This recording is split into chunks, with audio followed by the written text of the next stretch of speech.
मेहनत का फल। एक छोटे से गांव में रामू और उसकी पत्नी सीता रहते थे। दोनों बेहद मेहनती थे। हर सुबह सूरज निकलने से पहले ही वे खेत पर पहुंच जाते। रामू हल चलाता और सीता बीज बोती। इस बार उन्होंने तय किया कि वे अपने खेत में आम के पेड़ लगाएंगे। दिन रात दोनों उन पौधों की सेवा में जुट गए।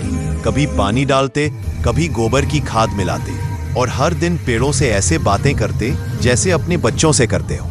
धीरे धीरे पौधे बड़े हुए और कुछ सालों में उनका बाग सुनहरे आमों से लद गया।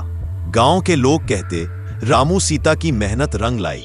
रामू गर्व से मुस्कुराता और कहता, ये हमारे सपनों का बाग है। एक दिन सीता ने कहा, चलो अब इन आमों को शहर में बेच आते हैं, शायद कुछ पैसे मिल जाए।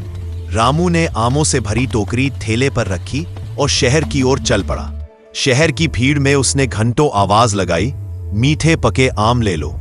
लेकिन किसी ने ध्यान नहीं दिया। थककर जब वह लौटने लगा, तभी आसमान में बादल घिर आए और तेज बारिश शुरू हो गई। रामू ने ठेला सड़क किनारे रोका और आमों को बचाने की कोशिश करने लगा। तभी पीछे से एक कार ने तेजी से आते हुए ठेले को टक्कर मार दी। रामू जोर से सड़क पर गिर पड़ा।